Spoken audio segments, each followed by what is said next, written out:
Fala galera, Frank aqui. Estamos aqui para a primeira aula dessa nossa semana e vamos começar aqui a construção da nossa API. Para isso, nós vamos seguir utilizando um framework muito importante na comunidade Java chamado Spring. Ele vai nos ajudar a construir de forma muito fácil a nossa API. Vamos ver aqui como é que a gente cria um projeto Java utilizando esse tal de Spring Framework que vai nos ajudar na construção da nossa aplicação. Então vamos lá, né? Eu estou aqui na minha tela aqui e eu vou aqui abrir o meu Google Chrome e vou pesquisar aqui no Google por Spring Initializer, aqui ó, essa primeira opção. E aqui ele vai aparecer aqui logo essa primeira opção aqui, ó, start.spring.io. Então vamos clicar aqui. E aqui nada mais é do que um formulário onde a gente vai preencher e esse formulário vai nos ajudar a construir uma estrutura de um projeto Spring, tá? Então vamos lá, ele faz algumas perguntas aqui. A primeira é, esse projeto você vai utilizar qual linguagem? Java, Kotlin, Groovy? Então já fica aqui até a primeira curiosidade, né? O Framework Spring, ele funciona não só com Java, mas também com Kotlin e com Groovy também. Então Java, né, que é o que a gente quer. Aqui ele pergunta qual é o tipo de projeto que a gente vai construir, Groovy, Kotlin ou Maven? Aqui não vale a pena a gente parar aqui agora para entender o porquê de o que é esse Gradle, o que é esse Maven, mas vamos clicar nessa opção aqui Maven e mais para frente a gente vai conversando de forma gradual sobre o que seria esse Maven. Então vou selecionar aqui Maven, ele pergunta qual é a versão do framework Spring Boot que eu quero, e aqui eu vou deixar selecionada a versão 3.0.1, que é estável no momento, tá? Beleza. Aqui também ele vai me perguntar o seguinte, olha, qual é o nome do grupo, né? Então aqui meio que tem uma convenção, né? Você coloca com ponto e o nome aqui, sei lá, da aplicação que você vai desenvolver. No nosso caso aqui eu vou botar aqui Task Camp, tá? Qual é o artefato e name? Aqui eu vou botar aqui, ó, Task Camp. Pode ver que ele já até coloca idêntico aqui, né? Ou então eu poderia colocar, sei lá, por exemplo, API, tá? Aí fica a seu gosto. E descrição aqui, API para projeto Task Camp. Beleza? Aqui ele pergunta se eu quero utilizar o empacotador aqui jar ou war, mas por enquanto eu vou deixar o jar aqui, tá? E ele pergunta também a versão do Java. Aqui eu vou deixar marcado 17, porque é a que nós estamos utilizando aqui no curso, no momento. Tá certo? Outra coisa aqui que a gente pode adicionar aqui também é as dependências, né? Então, como todo projeto, inclusive JavaScript, para construir uma API, a gente precisa de algumas dependências, né? Por exemplo, lá no JavaScript, a gente precisa do NodeMon para trabalhar aquele hot reload. A gente precisa do Express, que é o servidor que vai nos ajudar a construir nossos endpoints, nossos controllers ali, enfim, que vai ajudar nessa construção. E, enfim, a gente precisa de dependências, tá? Aqui também não é diferente. Aqui eu vou colocar que eu preciso de algumas dependências aqui para inicializar, trabalhar com o meu projeto Spring Boot. Então eu vou clicar nesse botão aqui, ó, adicionar dependências. Ele vai abrir esse menu com várias opções. E aqui eu vou começar a selecionar, tá? Eu vou dizer que eu quero esse Spring Web, porque ele vai me fornecer algumas coisas para me trabalhar com RESTful, tá vendo? Aplicações RESTful, MVC e tal. Ele vai me fornecer algumas coisas para que eu evite de fazer certas configurações ou de ter que me preocupar com certas coisas durante o desenvolvimento. Então vou selecionar. Vou adicionar aqui mais uma, né? Que é esse Lambuk aqui, que é uma outra ferramenta, uma outra dependência, que também a gente vai falar mais à frente, que vai nos fornecer algumas anotações, né, que a gente vai falar sobre isso, alguns códigos onde ele vai evitar com que a gente tenha que construir muita coisa na mão. Ele vai nos dar já muita coisa pronta, muita coisa legal, e a gente vai aprender também durante aqui o decorrer do curso. Então, vou selecionar essa dependência. Perceba, eu tenho duas. E uma última dependência que eu quero aqui é o Spring, que eu posso pesquisar, ó. Spring Boot Dev Tools, tá? Para que serve essa ferramenta, né, galera? Você vê aqui, ó, ela vai prover para a gente uma maneira rápida de reiniciar o nosso servidor, né? Então, é como se ele fosse o NodeMon lá no JavaScript, mas com outras coisas a mais também. Terminei, selecionei tudo certinho, a linguagem, o tipo de projeto, a versão, coloquei as informações base, a versão do Java, o packaging aqui jar, as dependências que eu quero para iniciar. Então, eu vou clicar aqui em gerar, né? Generate. Cliquei. E ele aqui vai me dar aqui um arquivo, api.zip. Vou clicar nesse arquivo. Para mim aqui no macOS, ele já vai descompactar, né? Assim que eu clico, dei 2 cliques aqui, ele descompacta para mim automaticamente, mas para você que vai vir no... Deixa eu até remover aqui só para a gente mostrar. Você vai vir assim zipado, você dá dependendo do seu sistema operacional, aqui eu dou 2 cliques e ele descompacta aqui para mim e aqui aparece a API com a pastinha do projeto. O que é que eu vou fazer? Eu vou abrir o meu VS Code na pastinha desse projeto, só para mostrar para vocês que já está tudo pronto. Então, vou vir aqui, API, e clicar aqui em abrir. Beleza, essa daqui é a primeira forma que temos de criar a nosso projetinho Spring Boot. Porém, nós temos uma outra forma de se criar também um projeto Spring Boot, que é utilizando aquelas extensões que a gente instalou aqui. Lembra que a gente instalou lá na primeira sessão algumas extensões? Elas vão nos ajudar também a construir nosso projeto Spring Boot. Tá? Por exemplo, só a fim de deixar registrado, eu poderia, por exemplo, deixa eu fazer o seguinte, deixa eu fechar aqui o projeto, então zerei meu VS Code.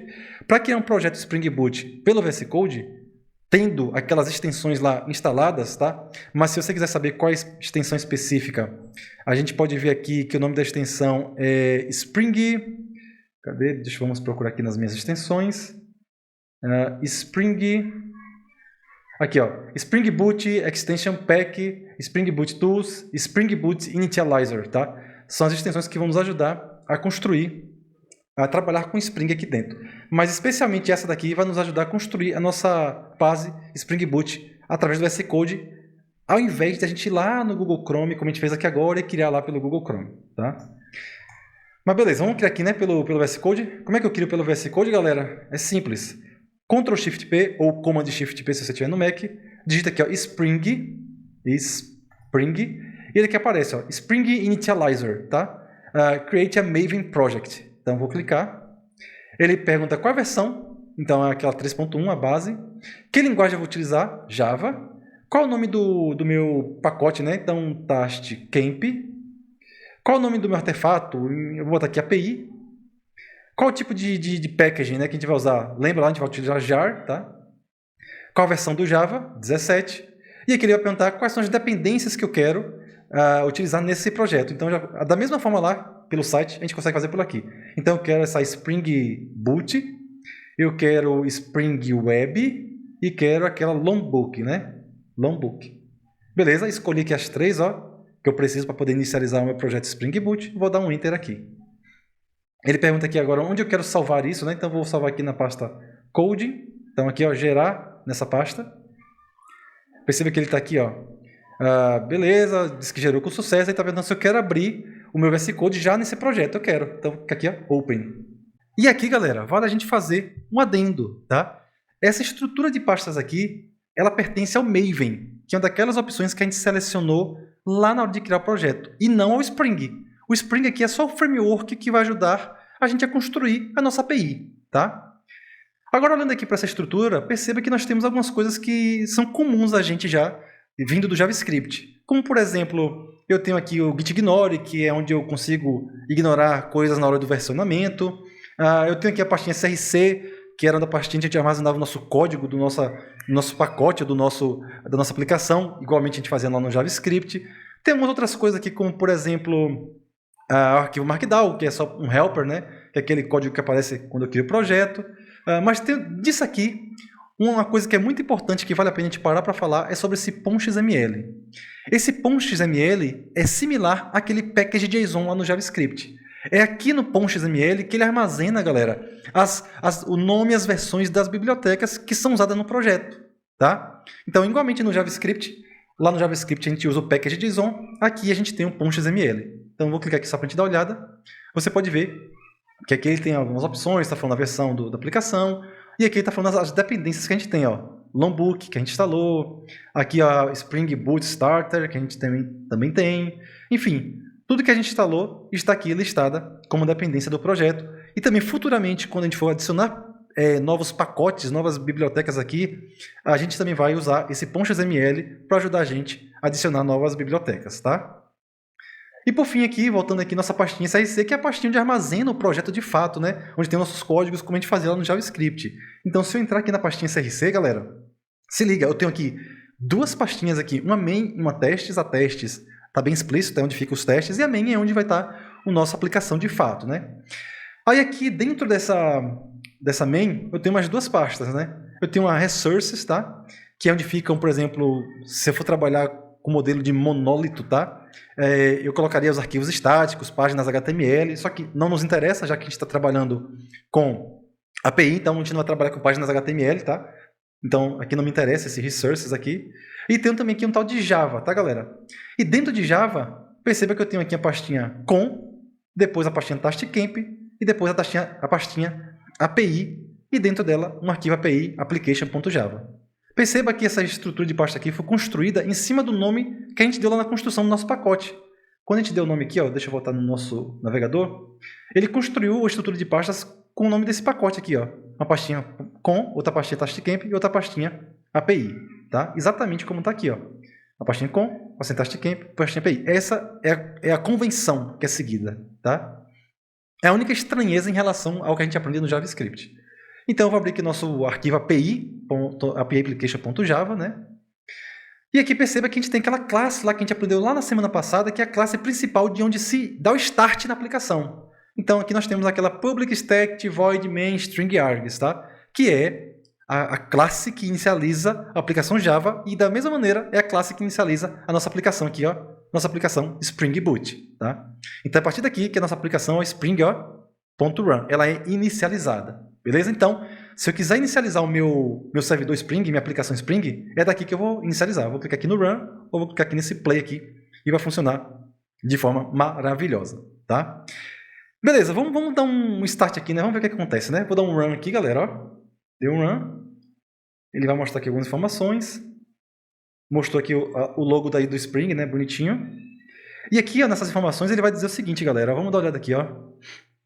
Vamos dar uma olhada. Aqui ele vai dizer o seguinte, olha. O Tomcat inicializou na porta 8080. O que é o Tomcat, né? O Tomcat vai ser o cara que vai inicializar um servidor para a gente. Ele está dizendo, olha, a sua aplicação Spring está rodando em cima do Tomcat na porta 8080. Então, vamos lá no nosso navegador. Eu vou vir aqui no navegador, clicar aqui, botar aqui localhost e botar aqui, ó, 2.8080. Opa, entrei aqui errado, né? 8080. Ele deu um erro aqui, né? Só que essa página de erro não é uma página de erro de que não achou nada, de que deu um problema, alguma coisa do tipo. Não. É uma página de erro do próprio Spring. Ele está dizendo, olha, é o seguinte, essa rota aí, barra puro, 404, não encontrei. E é realmente, apesar de a gente ter o nosso servidor, galera, Spring inicializado, ó, startado, funcionando em um servidor, numa porta, a gente não tem nenhuma rota, a gente não tem nenhum controller, não tem nada, nenhum ponto de entrada para a gente verificar informações, mandar, fazer get, posts no nosso servidor Spring. Então, vamos fazer isso aqui agora, tá? O que a gente vai fazer aqui, galera? Ó, eu vou vir aqui no meu... Deixa eu só minimizar esse terminal aqui, galera, para não ficar empatando a gente aqui. E vou vir aqui dentro da pastinha API e vou criar uma pastinha chamada controller. E a gente já vai criar o nosso primeiro controlador. Então, dentro dela, um novo arquivo. E aqui eu vou criar, por exemplo, hello controller.java. E aqui ele pergunta se eu quero criar uma classe, interface e tal. Então, é uma classe, né? Então, um controlador é uma classe, como a gente aprendeu na semana passada, criar classes aqui. Então, public class, nome da classe. Só que aqui ainda não é o suficiente, né, galera? Por quê? Porque eu preciso ter um método, uma função para ser chamada, para quando passar uma rota, alguma coisa desse tipo, né? Como é que eu vou fazer? Então, eu vou criar um método aqui. Então, public, né? Como a gente já aprendeu, a gente tem que usar public. O que o método retorna, né? Por exemplo, aqui, string e o nome do método. Vou botar aqui hello. Então, vou dar um return. Olá, eu sou o Spring. E aqui o ponto e vírgula, não pode esquecer. Então, beleza. Então, tenho aqui uma classe que é um controlador hello controller. Tem uma função dentro, né? Hello. Agora, como é que eu digo para o Spring em que rota? Barra API, barra hello, como é que eu digo para o Spring em que rota que chama esse método no controlador? Qual é a rota que vai acionar isso aqui? Aqui vai entrar um conceito muito legal, tá? Aí aqui que a nossa vida começa a ser facilitada, né, galera? A gente vai começar a trabalhar com o conceito de anotações. E o que são anotações, né? Annotations, né? São de fato anotações, coisas que a gente vai colocar aqui, ó, em cima da nossa classe e dos nossos métodos, e, enfim, em outros lugares também podem ser utilizadas, que vão passar informações de configurações para essas funções. Como é que é isso, Frank? O que é essa annotation e vai passar informação de configuração? Vamos ver isso aqui na prática. Aqui em cima da classe HelloController, eu vou fazer assim, ó, arroba, e vou digitar o seguinte, olha, REST-Controller. Perceba que quando eu dei Enter, aqui já foi importada do Spring Framework esse REST-Controller. Então, olha o Spring facilitando a nossa vida. Mais um adendo. Esse tal de arroba REST-Controller é uma annotation. Só que a annotation não é algo do Spring. A annotation é algo que foi incluído no Java lá na versão 1.5. Tá? Então, o Spring ele só faz uso dessa funcionalidade para poder facilitar a nossa vida. Então, eu fiz aqui arroba REST-Controller. Ou seja, eu estou passando informações para quem? Para o compilador, para um pré-compilador, ou então até para o próprio framework, que está embutida nesse REST-Controller, que eu não estou vendo aqui, mas existem algumas informações que estão lá dentro desse REST-Controller, que é uma classe, um método, enfim, não importa, está em algum lugar, dentro aqui desse Spring Framework, tal. E que quando eu faço isso, esse arroba REST-Controller, eu estou passando as informações que tem aqui dentro, de configuração e de outras coisas, para essa classe aqui, ó, HelloController. Por isso que ela tem que ficar em cima da classe. REST-Controller porque é o que a gente quer trabalhar. A gente quer trabalhar com o conceito de API, o conceito de REST. Eu vou passar aqui outra anotação. Arroba request mapping. E o que é esse request mapping, né? Esse request mapping eu vou informar através dele em qual rota, qual endpoint que vai ser usado para chegar nesse controlador. Então aqui eu vou colocar aqui, ó, parênteses, como se fosse uma função, aspas, e aqui eu boto, ó, sei lá, barra API, barra hello. Então, quando alguém vem aqui, ó, 8080, barra API, barra hello, eu estou dizendo que quando isso aqui acontecer e chegar no servidor essa requisição, quem vai ser chamado para atender essa requisição vai ser esse Hello Controller. Vou salvar aqui, já salvei na verdade, né? Ele já fez o reload automático aqui, né? Vamos botar lá no navegador. Atualizei, vou dar um Enter aqui, né? Com API barra hello e continua dando erro. Por quê, né? Eu já configurei a rota aqui, ó. Já criei meu controlador. Eu estou dizendo que ele é do tipo REST, né? Porque vai ser uma API. Já configurei que a rota que deve acessar ele é barra API barra hello. Mas a gente não configurou ainda os verbos, né? Mas tem o get, tem o post, tem o put, tem o delete. E aqui no navegador, por default, o que acontece é um get, né? Então, quando a gente acessa aqui para o navegador, o que acontece é um get, né? Ele está fazendo um get nessa barra API barra hello. E quando acontecer um get, né, nessa API barra hello, o que eu quero que aconteça é que ela entre nesse controlador e chame essa função aqui, tá? Então, o que eu vou fazer aqui? Em cima dessa função hello, eu vou colocar uma outra anotação chamada getMapping. Salvei. Então, estou dizendo, olha, que esse controlador ele é do tipo REST, né? Então, ele vai ter aqueles métodos lá, get, post, put, delete, patch. Ele vai trabalhar com uma API. Eu estou dizendo que para acessar esse controlador, a pessoa vai ter que acessar através da rota barra API barra hello. E eu estou dizendo que quando alguém fazer uma requisição do tipo get, ó, getMapping, do tipo get em API barra hello, deve chamar essa função. Correto? Vou salvar, vou voltar aqui, ó, no navegador e vou dar um Enter. E agora sim. Olá, eu sou Spring. Por quê? Porque eu acessei 8080, que é o servidor, né, levantado pelo Tomcat, barra API barra hello. Então ele caiu aqui no servidor, no Hello Controller, ele entrou aqui. E como eu falei que essa função hello, ela deve ser chamada quando acontecer um get, tá vendo? Get mapping. Quando acontecer um get nessa API, então ele retorna aqui, olá, eu sou Spring. Show? Vamos botar aqui de novo, só para a gente mostrar aqui. Tudo funcionando maravilhosamente. Beleza? Show de bola! Então é isso aí, galerinha. Não se esqueçam, se habituem que nós vamos ter que trabalhar sempre com esse conceito aqui de anotação. Eu costumo dizer que o Spring ele é um framework voltado para anotações, né? É um annotation framework. Tá? Porque tudo que a gente for fazer aqui, a gente vai utilizar esse tal de anotação. E o que é anotação? São informações e configurações que a gente passa através dessa anotação para a função ou para a classe, ou enfim, para o atributo onde essa anotação estiver em cima. Então, se essas anotações aqui estão em cima do Hello Controller da classe, é porque eu estou passando as informações que tem dentro dessas anotações para essa classe. Se a anotação está em cima aqui do método, é porque eu estou passando as informações dessa anotação para esse método. E lembrando que pode ter mais de um, né? Isso aí, eu acho que já ficou bem nítido. Beleza? Então, show, por hoje é só, faça exercício e vamos seguir até a próxima aula. Valeu!